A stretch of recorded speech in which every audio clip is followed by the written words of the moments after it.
Grapes are so fucking good. Sell me some fireworks. Talk to me. Nothing screams 4th of July like fireworks. So, you'd be pretty lame if you didn't buy them. You gotta buy them anyway, right? I expected more arms and wacky waving. We have to let her finish chewing. I have a lot of burger in my There's mouth. nothing more American in 4th of July than a cheeseburger, which is what you're having now. Yeah. And, yeah. I mean, really, fireworks are a symbol of American dominance, right? That boom, I agree. that pop. And that's what we want to symbolize on the 4th of July, right? We had a whole revolution. We got rid of the British. And we had fireworks to show that we are truly the superior nation. I thought you were going to say race. I need to shave, dude. My gosh. Hey guys, good morning. It is May 27th. It's Tuesday, back to work. And I just wanted to check in real quick and talk about something that's been on my mind lately, which is this idea of not turning this sugar bullshit into a cult of personality, food culture, just like you see people doing with keto and carnivore. You know, I think about when I first got into the carnivore diet as like a lifestyle, I was enamored by the people telling me I don't need to track calories, I can just, you know, like how many times have we heard Ken Berry say like, just eat beef, butter, bacon, and eggs till you're comfortably stuffed and you're gonna lose weight magically.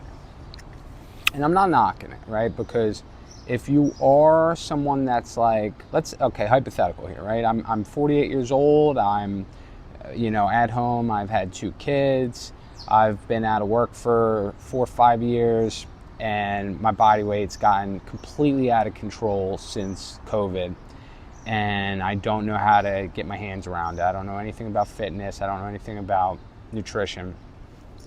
I just know that I've gone up 3-4 pant sizes and I need to lose it. If I switch to eating primarily whole foods in 2 or 3 meals a day versus having multiple mixed macro meals, yes, I am going to lose weight.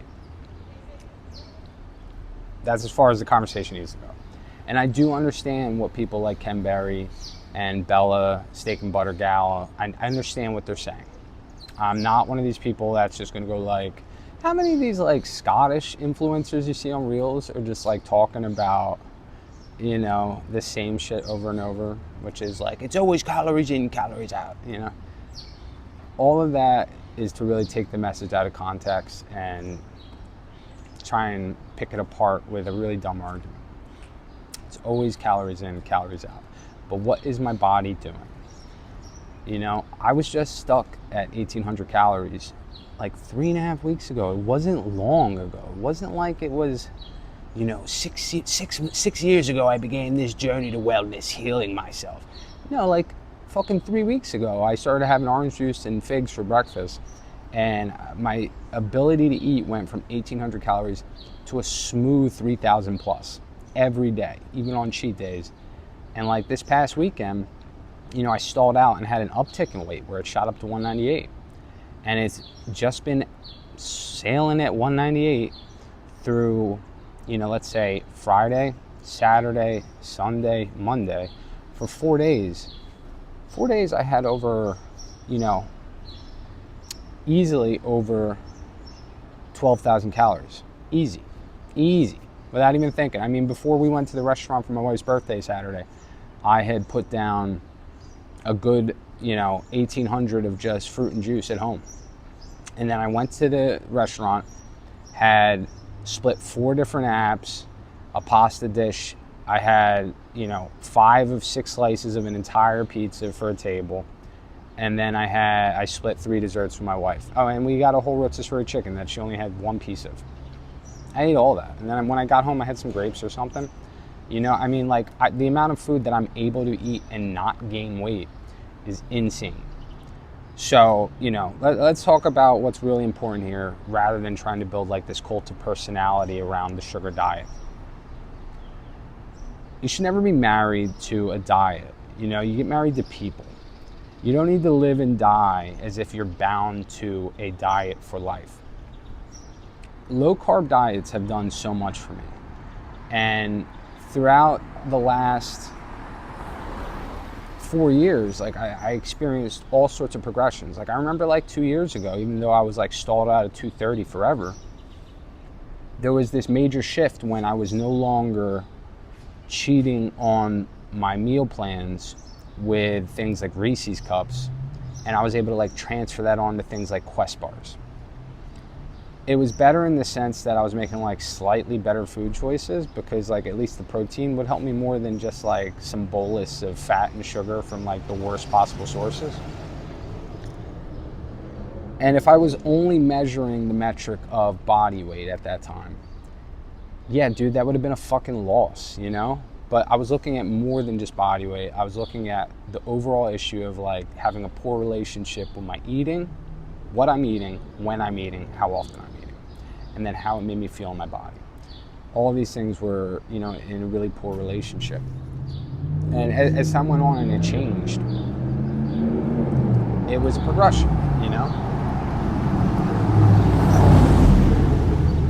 And the reason it was a progression was because I wasn't married to any of these things. Was I enamored by them? Was I captivated? Was I interested? Was I hopeful? Was I praying about these things being like the cure-all, the end-all, be-all? Yeah, of course, you know? But it's the same thing with the sugar diet. And I don't mean that in the sense that it's just a new trending fad. I mean that there's something useful here. In these 3 weeks, what have I experienced? A lot of the magic you hear from a lot of these bullshit low carbers, which is like, oh, the carnivore diet took away like my eczema and I don't need coffee anymore. You hear a lot of that shit. And you don't experience it, but you see other people do. And you go, damn, how come I'm not getting that? Well, I'm having some of that right now. So one, I don't eat caffeine. I did not have any today. You know, I've been up since 5 a.m. I'm at work. I could have had a gym session this morning at 3 a.m., but it was closed because of the holiday schedule. The caffeine's not even on my radar. 2, I'm able to eat substantially more food and I feel better. And then 3, I have a way to control the scale around things like higher fat meals. These 3 things alone add more tools into my toolkit than I've gotten from years of dieting and nutrition advice and trying to follow other people's protocols.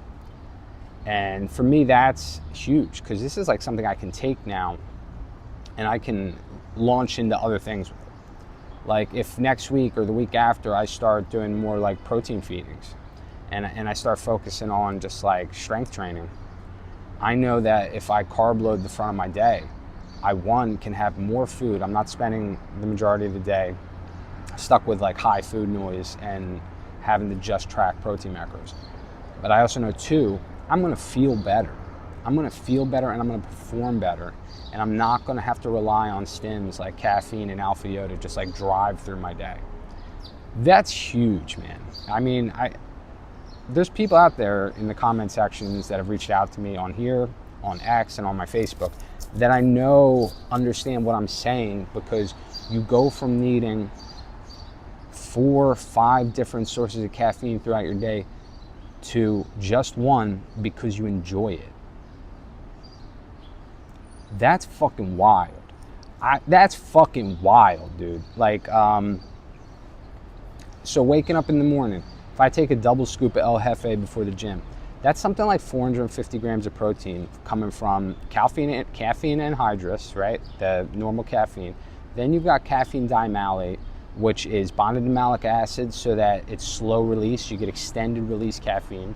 And then they have caffeine citrate, which is like hard hitting, very quick acting, the kind of stuff that like hits you in the gut and you're ready to go to the bathroom instantly. Then later in the day, 3 hours later after that bomb of 3 different sources, first Monster or a Celsius or an Alani or a Ghost, you know, or a Bang or a Rain. And then 3 hours after that, the next one. And then it's Thursday and I'm really dragging ass. So 2 hours after that, another one. And then I'm at home, I'm getting ready to volunteer for the dinner service and I'm sipping on 2 or 3 Coke Zeros, getting those 65 mgs of caffeine at each one of those. I don't need none of that anymore. I literally can wake up at 3 a.m., run and gun all throughout the day. If I have time to take a nap, cool. If I don't, cool. Like, my food literally can nourish my body. That's fucking wild too, you know? So that's it for today, man. You know, I have more thoughts on this not turning the sugar diet into just like some cult of personality weirdo nonsense. Like, it's important that we keep grounded and we don't marry ourselves to eating styles the way that we would human beings with souls that like would live and die for us. Like, these diets don't mean shit, you know. It can work one day and then suddenly it can peter off. You know, I saw people talking about how there's a bunch of studies saying that people that overfed carbs in the absence of protein and fat didn't gain weight for extended periods of time, and then it stops and they begin to gain weight. That may happen with this too. Who the fuck knows, man? You know, everybody's so fucking sure of everything. Nobody knows a fucking thing. You know, there's a couple things that you can really count on, which is like protein's going to help you build muscle. Now I'm learning carbs are going to make you feel good, especially like the simple carbs. And another thing is that, you know, you don't need to be bonded to these dietary cultures for the rest of your life in any capacity whatsoever. If it's working for you today, excellent. Right now, it's working for me. When it stops working, I'm going to move on to the next thing, and on and on and on. But I'm slowly over time, because I'm being open to these things, I'm growing a larger picture with lots of resources and tools that I can lean on depending on the situations. I think that's a complete thought, so I'm going to leave off with that. Have a good day, guys.